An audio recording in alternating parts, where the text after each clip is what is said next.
My mum wanted a plaque on the wall with a university degree on it. And that was a dream for her. Good income, good salary, respectable job. The kind of things she can talk to her friends and family about and something to be proud of. And I just couldn't give her that because I left uni after a year. And for a long time, she thought that was the biggest mistake I've ever made. But that is the main reason why I now run a global network of entrepreneurs, of people doing 6 to 7 to 8 figures, and also Sales Academy teaching people remote sales. If you grew up in a South Asian household, you know exactly what I'm talking about. The path is already decided for you before you even go to school. You go to uni, you get a 9 to 5, find a stable income, buy a house, and that's it. And if you don't do it, you're looked at as a failure or reckless, like you're throwing your whole life away, because in their mind the safe route is the only route that makes sense. But I knew this from early that this path wasn't for me. So this is the story of how I went against my whole family and why I did it, and what actually happened when I chose uncertainty over security. Growing up, I was blessed to be a part of a family that's genuinely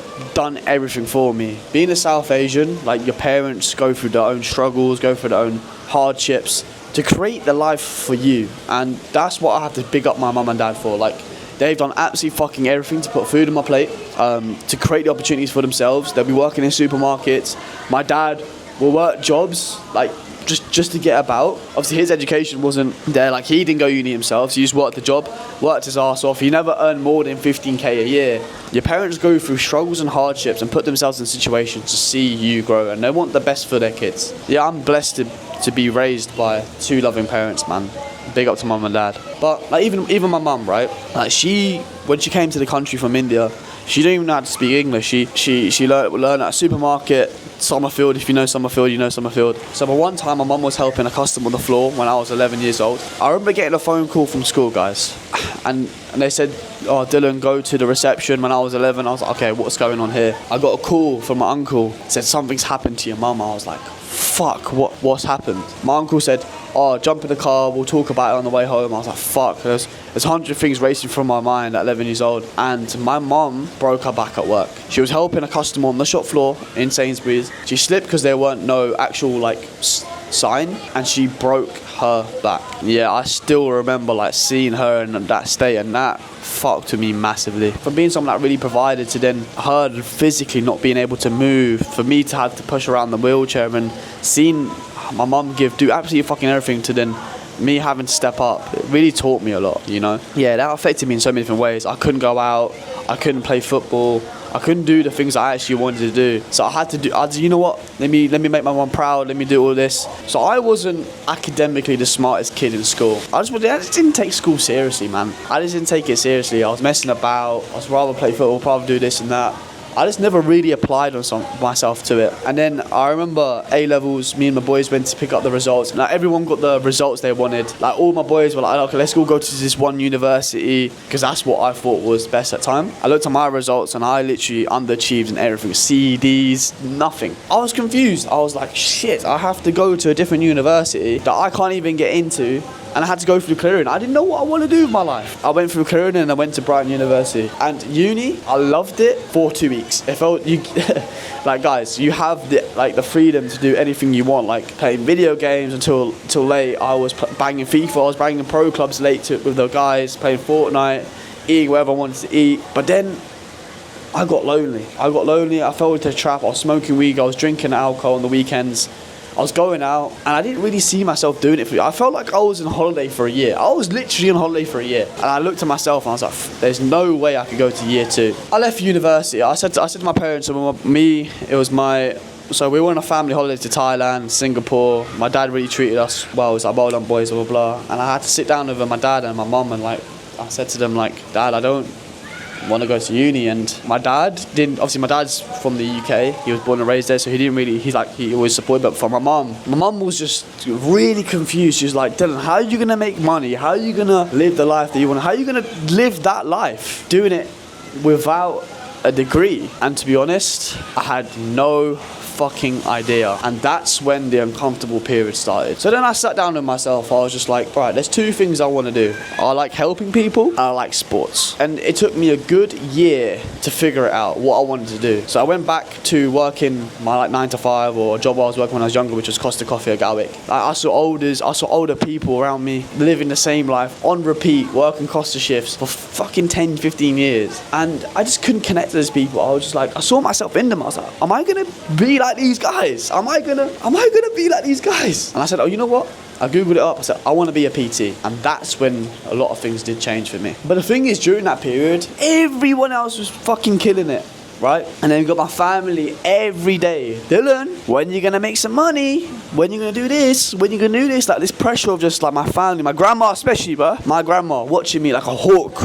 Like, oh, Dylan, all these comments like, when you gonna actually get a job? When you gonna actually make money? Fucking hell. So then I grafted my arse off for a year. I was like, fuck it, I'm gonna chuck all my money into a course. So I fully qualified after the first lockdown in 2020. So that was my first investment, $3,000 on a personal training course. And then as soon as I qualified in 2020, I worked as a PT in my local gym, and that taught me a lot of things. That taught me how to work with different people. But the biggest thing for me as a personal trainer was you only get 1 hour in the gym. And all the people I used to work with, policemen, firemen, ladies, Karens, Jonathans, all these people, right, would spend an hour gym and then eat like shit after. My vision went beyond that. I wanted to transform lives. I was actually locked in what I wanted to do. I had clarity. I got all my money together and chucked $4K on a mentorship to learn how to move your business online. I saw these guys doing it. I was like, fuck it, I take the risk.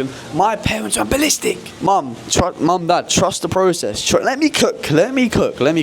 But these guys did not believe in it. They're like, oh, this guy's a scam. They think online money is a scam. They think everything's a scam. I get it. Like, they haven't been around the whole online money process, all that shit. And that pressure sharpened me. But mentorship was the best thing that happened to my life. I learned things that propelled me forward.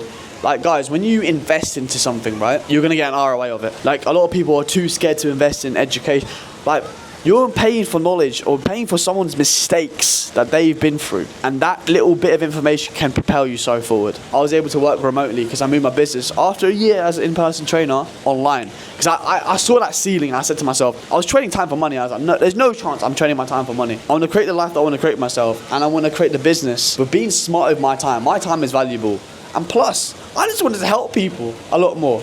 And being online actually helped me do that. And once I had that skill, I left my hometown and put myself out of my comfort zone and I moved to Loughborough. Loughborough was one of the best sports universities in the world. I said, cool, that makes sense for me to go there. It was an amazing experience. I got to experience living in a house with the guys. I just didn't connect with some of the guys, man. Like, some of the guys just, obviously, I was going through a lot of problems myself, mentally. Like, I lost my granddad during that time. I was away from family. But that 1 year, those 2 years living from home elsewhere in the country really taught me a lot, how to feed myself. And then after those 2 years in the UK, I said, what the fuck am I doing in the UK? The UK shit. And then I realised you can live anywhere in the world you want to live. So I lived in Thailand, I've lived in Bali, I've lived in Japan, I've lived in Spain. And now, boys, look, I'm in my dream place, Australia. I'm in fucking Australia right now, guys. This is something that I dreamed of as a kid. I've always wanted to go to Australia. This is the fucking furthest point from the UK. I don't even know where I'm going to be then this month. I might even extend my stay in Australia. The life that I'm living now is something that my family couldn't even fathom. Come to places and